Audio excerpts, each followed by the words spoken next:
एक दूर दराज के गांव में एक गरीब जुलाहा रहता था। किस्मत से उसकी शादी हो गई।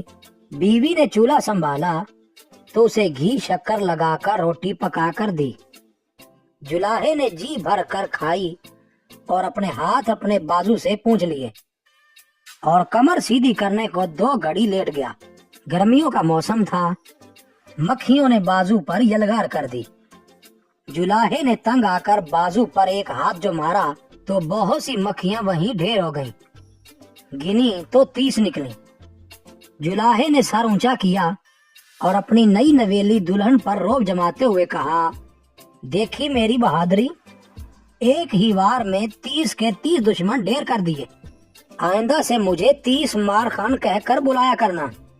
बीवी ने जवाब दिया कि मैं तो कह दूं, मगर सारा गांव तुम्हारी 7 नस्लों से वाकिफ है, वो तुम्हें क्यों खान मानेगा। फैसला हुआ कि गांव छोड़कर किसी दूर दराज इलाके में जाया जाए जहां कोई जुलाहे को जानता ना हो और वहां 30 मार खान बनकर रहा जाए। कोसों दूर के एक शहर में पहुंचकर 30 मार खान ने मुलाजमत तलाश करना शुरू कर दी। पता चला कि राजा की फौज में भर्ती हो रही है।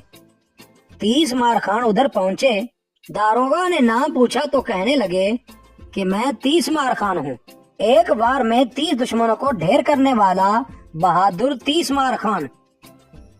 दारोगा बहुत मुतासिर हुआ और राजा को खबर की कि एक पहलवान आया है जो एक बार में ही 30 दुश्मनों को मुर्दार कर देता है। राजा बेताब हुआ और ऐसे बहादुर की जियारत करने को उसे दरबार में बुला लिया और उसकी खूब तकरीम की।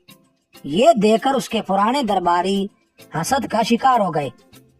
उन्होंने राजा को कहा कि शुक्र है कि ऐसा बड़ा सुरमा आपके दरबार में आया है।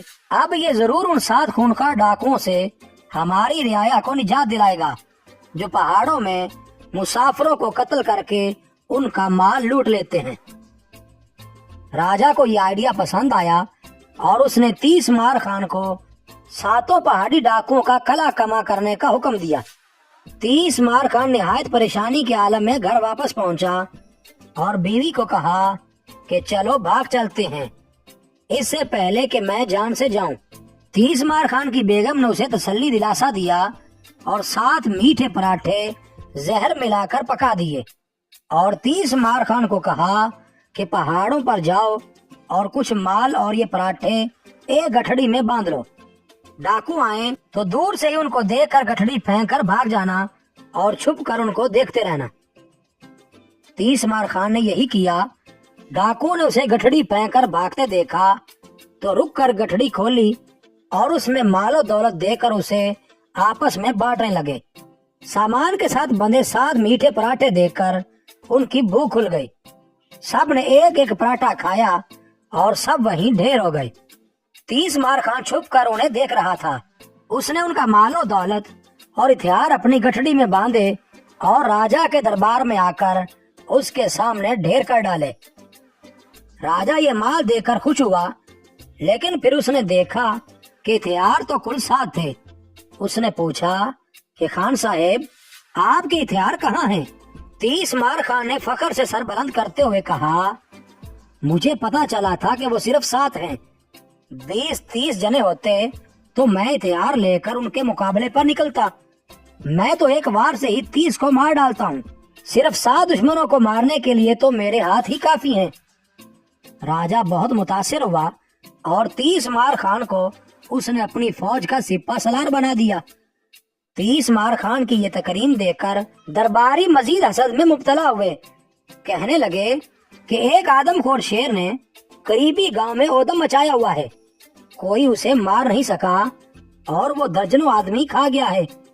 इसे तो सिर्फ 30 मार खान जैसा बहादुर ही काबू कर सकता है। राजा ने सोचा और हुक्म दिया कि 30 मार खान को गांव की हवेली में पहुंचाया जाए।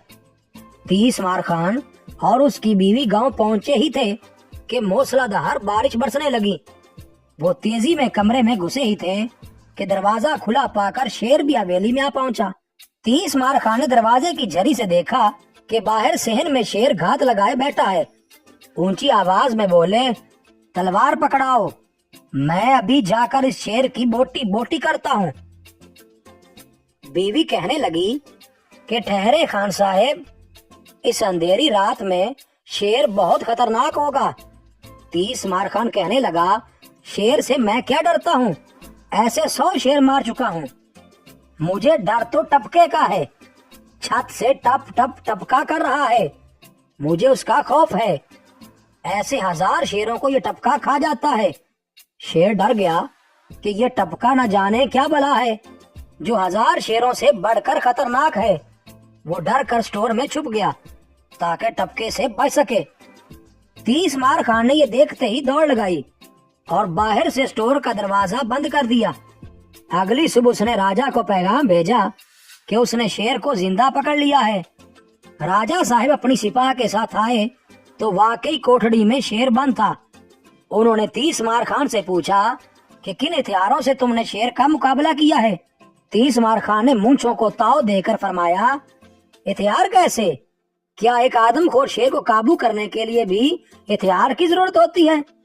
मैंने इसे दोनों कानों से पकड़ा, कांधे पर लादा और इधर कोठड़ी में बंद कर दिया। शेर को सिपाही पिंजरे में बंद करके शहर की तरफ चले और आगे आगे हाथी पर राजा और 30 मार खान सवार थे। पुराने दरबारी ये देखकर खूब जले और उन्होंने पड़ोस के दुश्मन राजा से साजबाज करके उसे मुल्क पर हमला करने को राजी कर लिया। राजा को दुश्मन के हमले की खबर मिली तो उसने 30 मार खान को हुक्म दिया कि वो फौज लेकर जाए और दुश्मन का मुकाबला करे। 30 मार खान घर पहुंचा और अपनी बेगम को कहने लगा कि मैं तो जिंदगी भर घोड़े पर नहीं बैठा, बेहतर यही है कि हम भाग चले। बेगम 30 मार खान ने उसे तसल्ली और दिलासा दिया और कहा कि तुम अपने पांव घोड़े की रकाबों से बांध लेना और यूं तुम घोड़े से नहीं गिरोगे।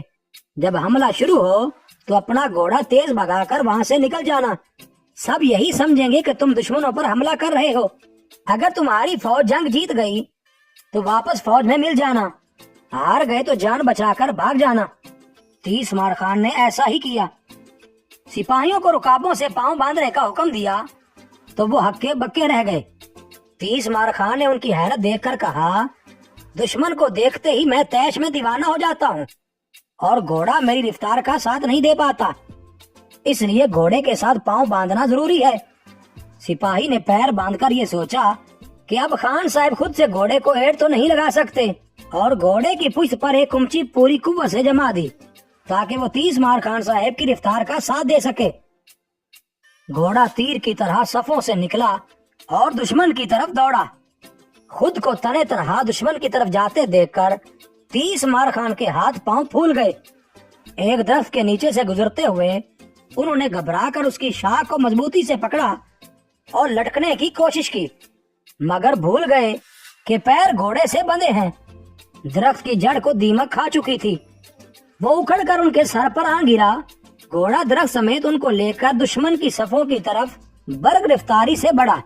दुश्मनों ने धूल का एक बादल इंतहाई तेज रफ्तारी से अपनी तरफ बढ़ते देखा और जब धूल छटी तो ये देखकर खौफजदा हो गए कि एक दरख्त तीर की मानिंद उनकी तरफ बढ़ा चला रहा है।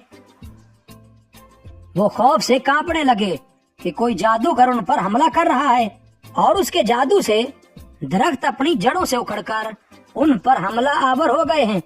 उन्होंने हवास बागता होकर हथियार फेंके और मैदाने जंग से फरार हो गए।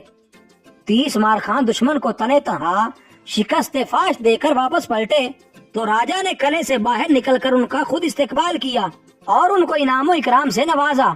ऐसा जीदार शख्स भला किसने देखा था जो तने तनहा एक लश्कर को शिकस्त देने पर कादिर था। और दरबारी भी अब 30 मार खान की बहादुरी मानने पर मजबूर हो गए। राजा ने 30 मार खान के रुतबे में मजीद इजाफा किया और उसे वजीर आजम बना दिया। यूं सब हंसी खुशी रहने लगे। तो साहिबो, बात यह है कि कई हीरो बाजू की बजाय जुबान के जोर से ही 30 मार खान बन जाते हैं और दुनिया उनसे इम्प्रेस हुई फिरती है। और ये बेगमात ही होती हैं जो अच्छे भले आदमी को 30 मार खान बनाकर उसका रुतबा बढ़ा देती हैं। मजीद अच्छी वीडियोस के लिए चैनल को सब्सक्राइब करें और बेल के आइकन को लाजमी प्रेस करें।